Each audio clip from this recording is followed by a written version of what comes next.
Do I know these people well? You wouldn't believe it. I know them too well. I know them too well. They cost me a lot of money. I spent a lot of money, but I love them, and they're great, and their people are fantastic, and nobody does it like your people, right? Nobody. We talked about that. Incredible. Incredible people. So it's great to be back with America's builders.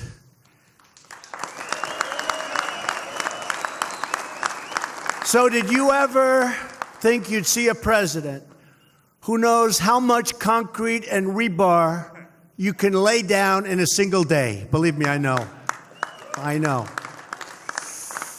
We're a nation of builders, and it was about time we had a builder in the White House, right? We have a builder. I want to thank Sean McGarvey and the entire governing board of presidents for honoring me with this great invitation. And I love that it's in Washington because I don't have to travel very far. It worked out pretty well, I have to tell you. 5 minutes. Sean took part in one of our very first meetings at the White House. He mentioned it. And I promise you that America's labor leaders will always find an open door with Donald Trump. Always. Just look at the amazing talent assembled here. We have iron workers, insulators. Never changes, does it, with the iron workers? Now let's hear it. Laborers,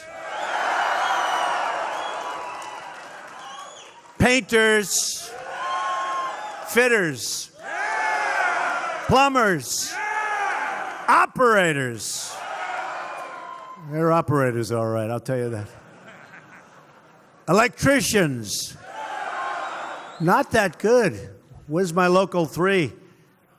Oh, where's local 3? That wasn't that good. Electrician. Well, they became so rich they don't have to. Let's do that again. Electricians. Oh, that's better. Bricklayers. Boilermakers. Elevator constructors. Good job. Sheet metal workers. Roofers. Plasterers. Plaster. Well, yeah, that's. We're not using as much plaster as we used to, fellas, right? No matter how you cut it. Sorry about that. I'm not sure I can do much. We brought back the coal miners. I'm not so sure about the plasters. We'll do the best we can, okay? We're going to do the best we can. How about the cement masons? And, of course, our wonderful Teamsters. Well, that wasn't very good, James. Huh? But really, you're the backbone of America. With the talent in this room, we can build any city at any time, and we can build it better than anyone.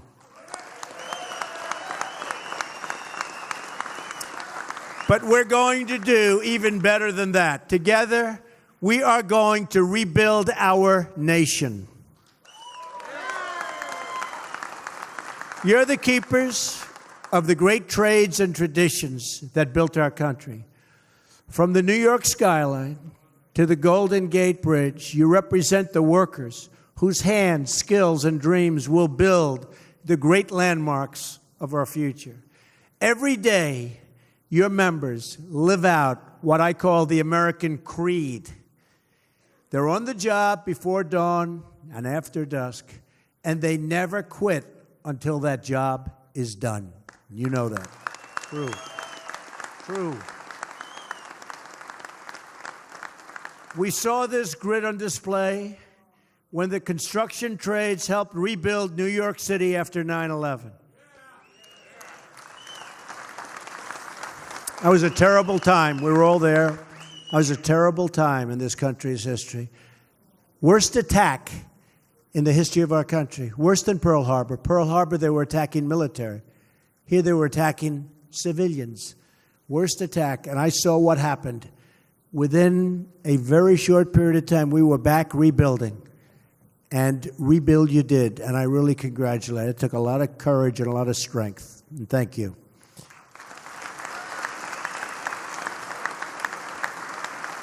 The fact is, you take pride in every part of your work, every joist, bolt, and rivet. You're not only builders, but you're artisans, very talented people. A lot of people don't understand. You're very talented people, enriching our cities and landscapes with works of great beauty. And just as you take pride in your work, our nation takes great, great pride in you, believe me. And it's time that we give you the level playing field you deserve.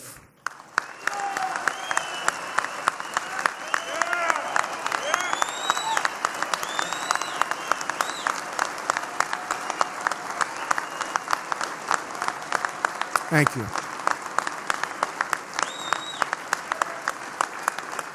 Thank you, folks. Washington and Wall Street have done very, very well for themselves.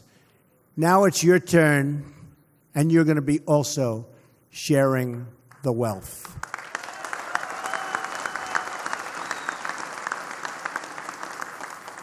And you know, for many years, we've been taken advantage of by other countries. All over the world, they took advantage of us. We had leaders that didn't have a clue, or worse. That's not going to happen anymore, folks. That's not going to happen anymore. And you see what's going on right now. In fact, the trade deficit went way down, just announced before I got on stage. And I will tell you, we're going to have a whole different set of values when it comes to representing our country. That I can tell you right now. This election was all about returning power to the people. I've spent my life working side by side with American builders, and now you have a builder as your president.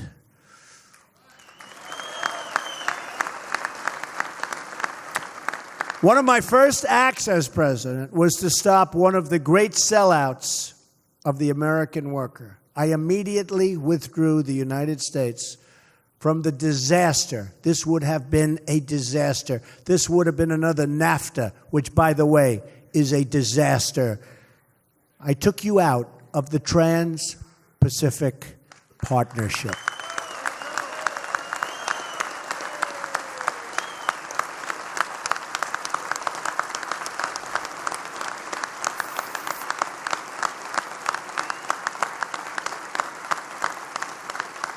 Thank you.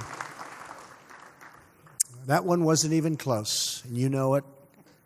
I know it. Everybody knows it. Next, I cleared the way for the construction of the Keystone XL and Dakota Access pipelines.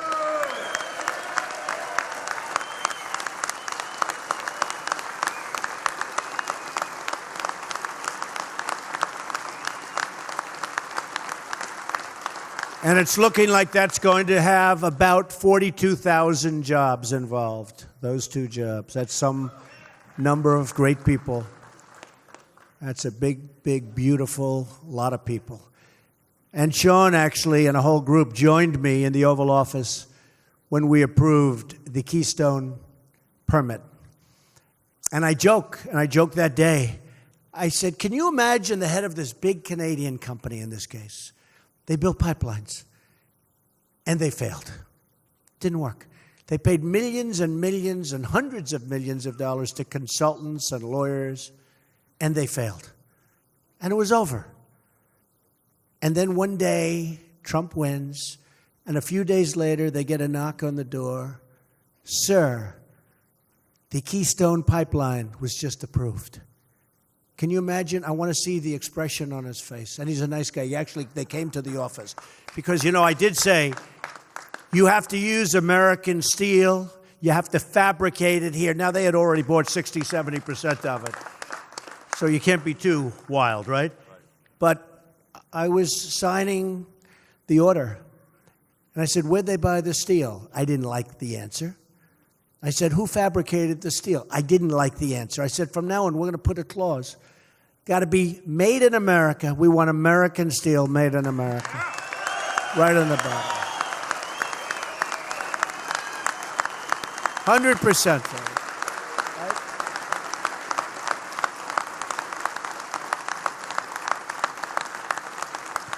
And you'll be hearing more about this in the very near future, but as time goes by, let's say over the next 7 3/4 years, meaning 8 years, we believe in 2 simple rules: buy American and hire American. That's what's going to be. And that's not just a slogan, it's a promise. Believe me, that's a promise.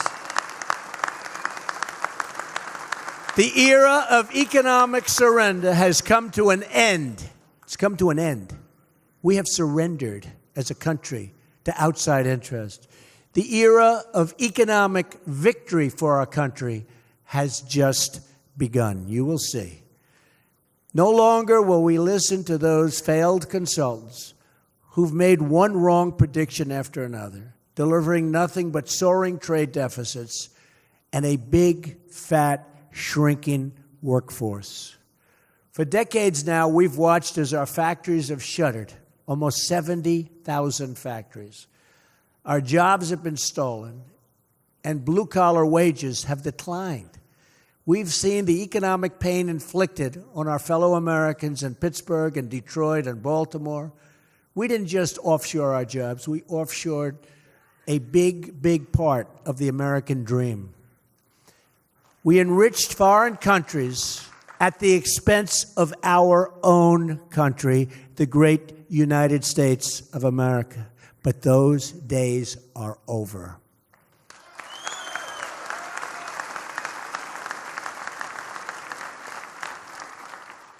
I'm not, and I don't want to be, the president of the world. I'm the president of the United States. And from now on, it's going to be America first.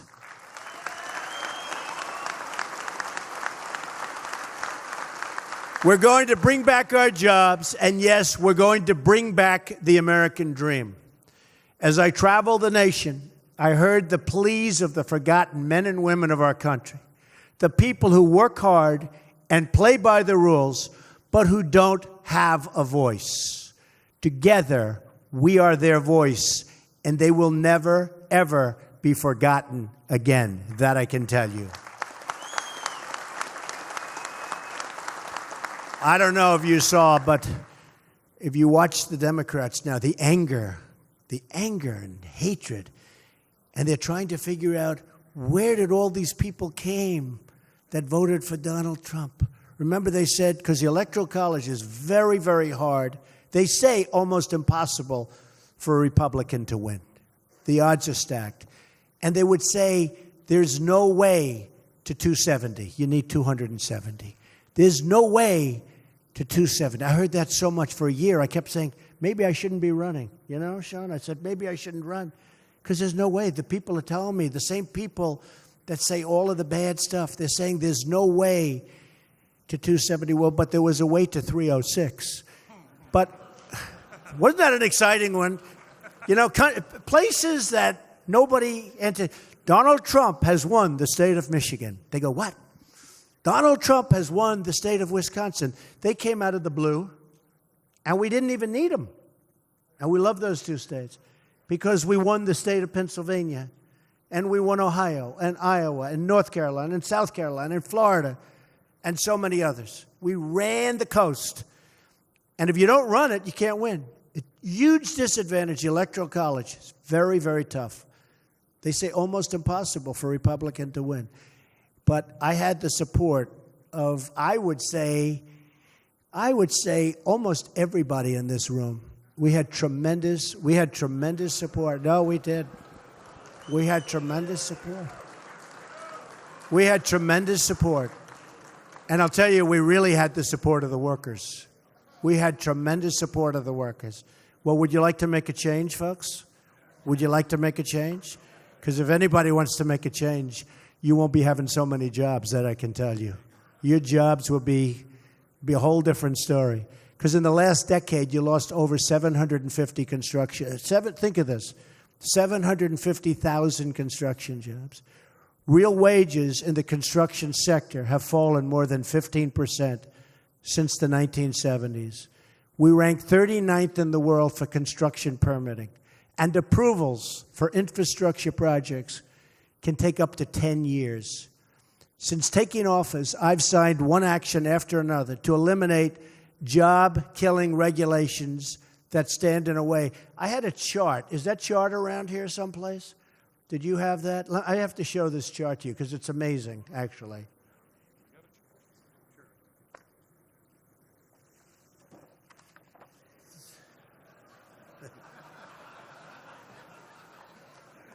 This is, if you want to build a highway in the United States, these are some of the permits that you need. It's a process that can take way over 10 years, and it just never happens. Then at the end of the period, they vote against it. And we're getting rid of many of these regulations. You have to go through 17 agencies, many permits in each agency. In February alone, we added almost 60,000 new construction jobs in the country. I ordered expedited environmental reviews for infrastructure, environmental and energy projects all across the country. No longer will you have to wait year after year for approvals that never come. I also took historic action to lift the restrictions on American energy production and to put our miners who have been treated horribly back to work. Consumer confidence. They're great people. Consumer confidence is at the highest level in more than a decade. You've seen all of the charts, all of the studies. The National Association of Manufacturers just the other day reported the most optimism in the entire history of its survey, which is an old survey. 93% of manufacturers are optimistic about the future. It's almost 27% lower than that just a few months ago. The Home Builders Confidence Index is at its highest level in 12 years. And now in breaking news, it was just reported today, the monthly U.S. trade deficit declined by 10% for a reason, not by accident, believe me, it's for a reason. We're also going to protect your jobs by protecting our borders. My administration is just a matter of weeks, and literally a short period of time, has brought record reductions to illegal immigration. Record reductions. Down 61% since inauguration. General Kelly is doing a fantastic job. And we'll crack down on visa abuses that undermine the American worker, and we're doing that right now. These and so many other achievements have defined our first 10 weeks in office. We've done so much for the worker, done so much for the military. We've done so much for the police officers, our men in blue and women in blue who are not treated fairly. We're fighting for workers of all backgrounds and from all walks of life. But to achieve true progress, we must remember our legacy. We're the nation that built the tallest skyscrapers on what was once the Hudson River and put neon lights of Las Vegas in the middle of the desert. But if government continues to punish America's builders, then we will not be that nation any longer. I'm calling on all Americans, Democrat, Republican, Independent, to come together and take part in the great rebuilding of our country. That is why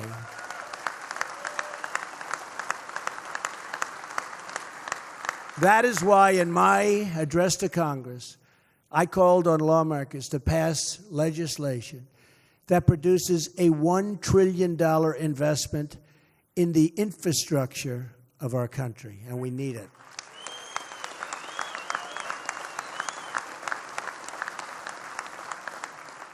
With your help, we can rebuild our country's bridges, airports, seaports, and water systems. We will streamline the process to get approvals quickly so that long-delayed projects can finally move ahead.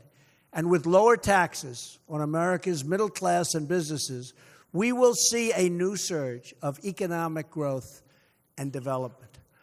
All of you have come to the nation's capital to call members of the House and Senate to action. you've also called your president to action. When you see them, you can tell Congress that America's building trades and its president are very much united.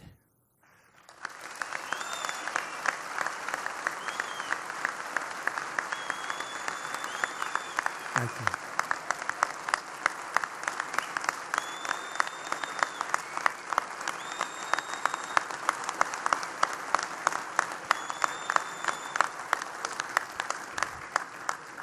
Together, we are ready to break new ground. We will build in the spirit of one of the great projects in our nation's history, an enduring symbol of American strength. The Empire State Building was forged in the Great Depression and provided jobs for more than 3,000 workers. We've all seen the pictures. Rugged workers perched dozens and dozens of stories up in the air. Workers like these moved almost 60,000 tons of steel, installed 200,000 cubic feet of stone, and laid 10 million bricks to build that American icon.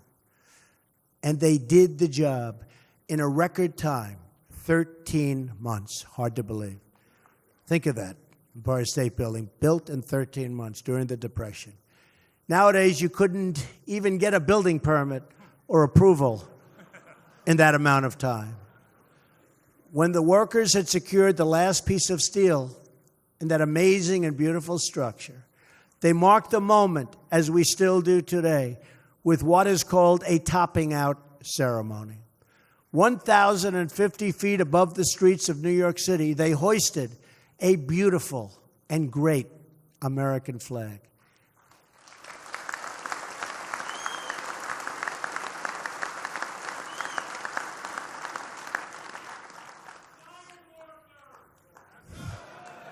They did a good job. They did a good, those iron workers, you better believe it. It was an American flag that represented American projects, the big, bold, and daring dream of one man, and then one city, and then finally one people. That banner marked our nation's proud climb to the top of the world. Our people endured through the hardships of depression and the battles of World War II, and they emerged from these trials stronger and more united than ever before. Now we must again summon that same national greatness to meet the challenges of our time. Only miles from the halls of Congress and the newsrooms of Washington, you will find once thriving cities marred by empty lots and once booming industrial towns that have become rusted and are in total disrepair. Standing before me today in this very hall are the men and women who, if given the chance, can transform these communities. You are the citizens who can rebuild our cities, revive our industries, and renew our beloved country. And I know you will stop at nothing to get the job done.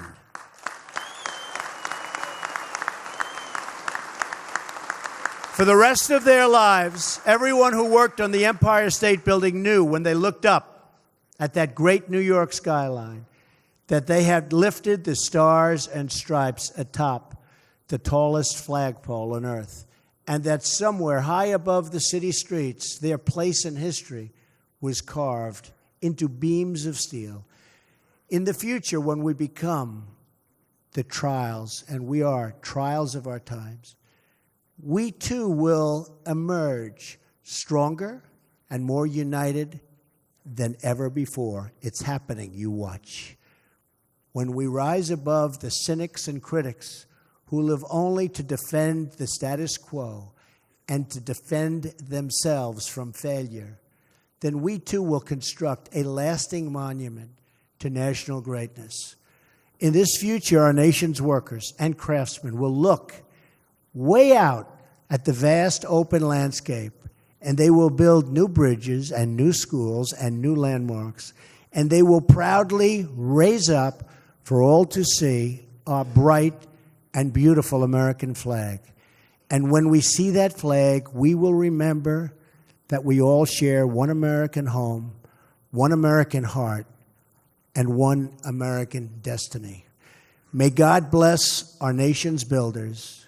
May God bless our nation's workers. and may God bless the United States of America. Thank you very much.